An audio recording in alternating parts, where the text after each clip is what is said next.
세리는 제인의 주소가 가짜였다는 사실에 홍 사장에게 사람을 붙여 제인을 미행하도록 지시했죠. 홍 사장, 지금부터 강제인이 누구를 만나고 어디에 들르는지 전부 보고하세요. 절대 들켜선 안 돼요. 그리고 다음 날 아침, 도윤과 함께 한 집에서 출근길에 나서는 제인의 모습을 홍 사장의 부하가 카메라에 담았어요. 카메라 렌즈 너머로 제인의 얼굴이 선명하게 찍혔고 그 곁엔 도윤의 모습도 함께였죠. 홍 사장은 세리를 찾아가 사진이 담긴 봉투를 건네며 말했죠. 오늘 아침에 찍은 사진입니다. 강재인 씨가 이 남자의 집에서 함께 지내고 있습니다. 세리는 사진을 꺼내 하나하나 넘겨보며 입술을 잘근거리며 말했어요. 원수의 딸과 함께 동거라. 이제 확실한 증거를 잡았으니 이걸 잘 이용해야겠지. 강재인, 단단히 각오하는 게 좋을 거야. 그녀의 목소리엔 냉기와 확신이 스며 있었고 눈빛은 이미 다음 수를 계산하고 있었어요. 도윤의 집으로 발송된 익명의 편지. 그 안엔 충격적인 내용이 적혀 있었어요. 강재인은 YL그룹의 오너 딸 김도희 씨를 죽인 뺑소니범 최자영의 딸입니다. 윤희는 손에 쥔 종이를 떨리는 손으로 내려다봤어요. 이게 무슨 말이야? 그 시각 마침 퇴근 후 함께 집으로 도착한 도윤과 제인을 향해 윤희는 다가갔죠. 편지를 펼쳐 보이며 울먹이듯 물었어요. 도윤아, 이 편지 좀 봐라. 제인 씨가 YL그룹 딸이라니. 이게 무슨 말이니? 정말 우리 도희 죽인 뺑소니범의 딸이란 말이야. 제인은 그 자리에 굳어섰고 도윤과 제인의 얼굴엔 당혹과 혼란이 뒤섞여 말문이 막힌 채 서로를 바라봤어요. 진실의 파장이 그들의 조용한 일상 속을 무너뜨리고 있었습니다. 윤희가 도윤을 바라보며 또다시 물었어요. 너 그 좋은 병원 그만두고 왜 YL로 간 거야? 설마 제인 씨랑 관련이 있는 거니? 윤희의 눈엔 의심과 충격 그리고 배신감이 뒤엉켜 있었어요. 그녀는 믿고 싶지 않았지만 마음 한켠엔 서서히 진실이 스며들고 있었죠. 도희가 죽은 날 이후로 우리 가족은 한 번도 편히 숨 쉰 적이 없었어. 그런데 어떻게 내가 그 사람 편에 섰다는 거야? 윤희의 목소리는 떨렸고 눈가에는 눈물이 고여 있었습니다. 도윤은 고개를 떨군 채 아무 말도 하지 못했어요. 그 모습을 바라보던 윤희는 이내 주먹으로 자신의 가슴을 치며 소리쳤어요. 관둬. 나 진짜 죽는 꼴 보고 싶지 않으면 당장 그 회사 그만두란 말이야. YL이라고 하면 진절머리가 난다. 그딴 곳에서 도대체 뭘 하겠다는 거니? 윤희는 숨을 헐떡이며 제인을 향해 고개를 돌렸어요. 그녀의 눈빛은 분노와 슬픔이 뒤섞여 있었죠. 여기가 도희가 살던 집이란 걸 알면서도 어떻게 있을 수가 있어요? 도희의 방, 물건, 추억 다 그대로 있는 이 집에서 어떻게 그런 얼굴로 우리 앞에 있을 수 있었냐고요? 윤희는 끝내 참았던 눈물을 쏟아내며 등을 돌렸어요. 그 순간 도윤과 제인은 서로를 바라보다 시선을 피했죠. 그들 사이엔 말로 표현할 수 없는 벽이 세워지고 있었습니다. 오열하는 윤희를 바라보던 도윤은 조심스럽게 다가가 말을 꺼냈어요. 저 YL 그만둘게요. 어머니 뜻대로 할게요. 대신 제인 씨는 이 집에 계속 머물게 해주세요. 제발요. 그럴 만한 이유가 있어요. 지금은 말 못하지만 반드시 설명할 수 있는 날이 올 거예요. 도윤의 간곡한 부탁에 윤희는 잠시 멈칫했지만 여전히 눈빛은 흔들렸어요. 그때 옆에서 상황을 지켜보던 오성이 나섰죠. 누나, 도희 죽음에 의문이 많아. 뭔가 이상해. 그날 사고가 단순한 뺑소니가 아닐 수도 있다는 생각이 들어 우리 둘이 반드시 밝혀낼 거니까. 그때까지만 조금만 참아줘. 오성의 진심 어린 말에 윤희는 말없이 눈을 감았고 무거운 정적이 내려앉았어요. 그 순간 도윤이 한 번 더 목소리를 냈어요. 어머니, 제인 씨는 아무 잘못이 없어요. 오히려 피해자예요. YL이 그 집안이 어떤 짐을 지웠는지 제가 진실을 꼭 밝혀낼 테니까 조금만 기다려주세요. 부탁드려요. 그의 말엔 흔들림 없는 결심이 담겨 있었고 윤희는 천천히 고개를 떨궜어요. 한편 기찬이 도윤을 부당해고 하려 한 것으로 사내 게시판이 시끄러워지자 미라는 기찬을 불러 단단히 따져 물었어요. 자네, 회장 자리를 뭘로 생각해? 이 자리가 갑질이나 권력 휘두르라고 있는 줄 아나? 지금 투자자들도 다 지켜보고 있다는 거 몰라. 기찬은 미란의 분노 앞에 할 말을 잃고 말았어요. 회사 안팎으로 퍼지는 여론에 몰리기 시작한 그는 결국 DH홀딩스의 투자를 유치하기 위해 패트릭의 제안을 받아들이기로 결심합니다. 그 결정이 또 다른 파국을 불러올 줄은 알지 못한 채 말이죠.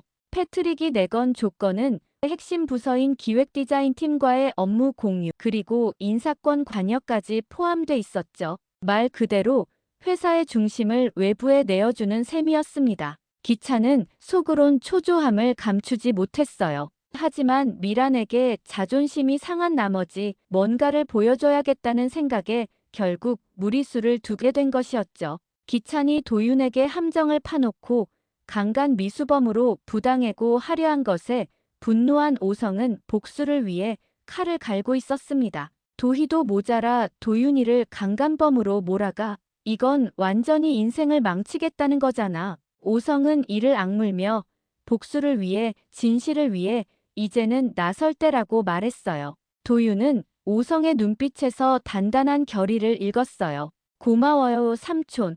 진실 밝힐 때까지 우리 절대 멈추지 말아요.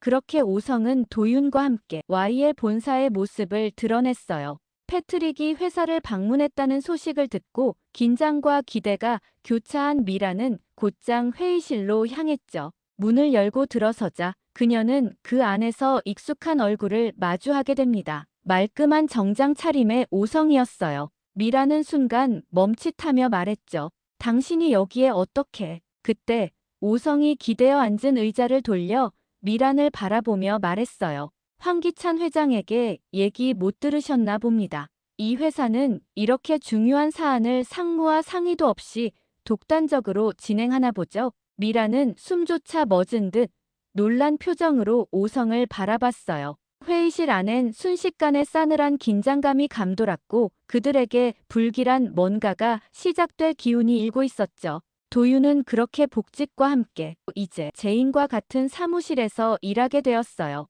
두 사람은 말없이 나란히 책상에 앉아 서로를 바라보며 짧게 인사했죠. 그런데 도윤의 복직을 가장 기뻐한 사람이 한 명 더 있었어요. 바로 황나라였습니다. 어머머머, 도윤쌤이 전략기획팀으로 왔다고요? 진짜예요? 우와, 저 진짜 너무 좋아요. 쌤 그렇게 휴직하고 얼마나 우울했는데요. 쌤 오니까 진짜 살 것 같아요. 나라의 호들갑스러운 환영에 제인은 미소 지으며 도윤을 바라봤어요. 그렇게 오성은 강미란, 황기찬과 함께 전략회의를 진행하는 사이 도윤이 나라에게 다가갔어요. 나라씨, 우리 그동안 못 나눈 얘기도 있고 잠깐 바람도 쐴 겸 나가서 커피 한 잔 하실래요? 도윤의 부드러운 눈웃음에 나라는 두 볼을 붉히며 고개를 끄덕였어요. 좋아요 쌤, 저 쌤이랑 커피 엄청 마시고 싶었어요. 도윤은 자연스럽게 나라를 회장실 밖으로 이끌었고 텅 빈 회장실은 고요한 정적만이 흐르고 있었죠. 그 틈을 노린 제인은 조용히 안으로 들어와 기찬의 테이블 앞으로 다가갔어요. 숨을 고르며 노트북 전원 버튼을 눌렀죠. 비밀번호가 도대체 뭐야?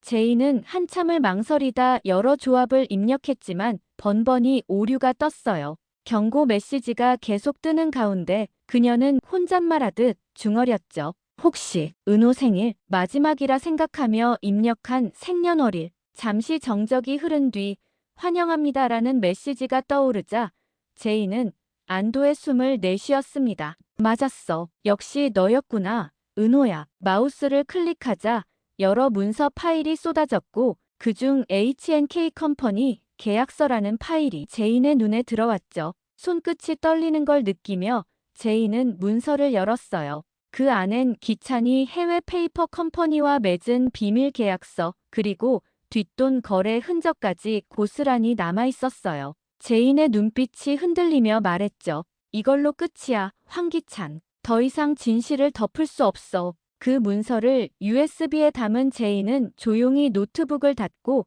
유유히 회장실을 빠져나왔어요. 곧장 도윤과 오성에게 향한 그녀는 단단한 표정으로 말했어요. 찾았어요. 이 안에 황기찬의 약점이자 도희 씨가 세상에 밝히고 싶어 했던 이중 계약서가 들어있어요. H&K 컴퍼니를 통한 자금 세탁 정황과 함께 도희를 기찬의 내연녀로 몰아세워 죽음으로 몰고 간 과정을 밝히기 위해 세 사람은 이 사실을 세상에 낱낱이 까발리기로 했습니다. 익명으로 퍼진 글과 자료는 순식간에 각종 커뮤니티와 포털 메인에 오르내리며 대중의 분노를 불러일으켰고 사회 각계에서 거센 비난 여론이 들끓었죠. 결국 황기찬은 도희 뺑소니 사건의 진범으로 지목되며 경찰의 조사를 받게 되었고 YL 내부에선 파문이 걷잡을 수 없이 번져가기 시작했어요.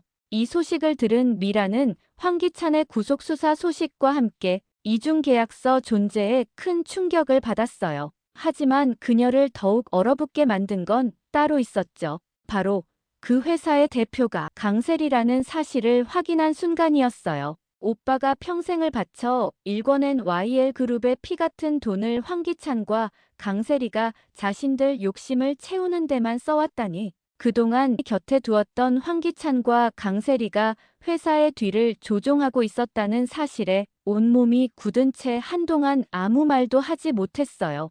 그리고 그 시각 막대한 투자를 통해 YL의 최대 주주가 된 오성은 경영권을 완전히 장악하고 있었고 이제 회사의 운명은 그의 손에 달려 있었어요. 하지만 오성은 그 권력을 자신을 위해 쓰지 않았어요. 그는 도희의 죽음에 대한 진실이 완전히 밝혀지고 기찬의 죄가 명백히 드러나면 경영권과 회장직을 제인에게 돌려줄 생각이었죠. 하지만 그 계획을 절대 용납하지 않으려는 사람이 있었어요. 바로 미란이었죠. 미란은 어떻게든 제인의 손에 YL이 넘어가는 걸 막아야 했습니다. 왜냐하면 승우는 오성과 미란 사이에서 태어난 숨겨진 아들이기 때문이었죠. 미란의 눈엔 단단한 야망과 모정이 교차하고 있었고 그렇게 또 다른 갈등의 불씨가 타오르기 시작했습니다. 하루빨리 제인이가 YL의 진짜 주인이 되어 여왕의 집에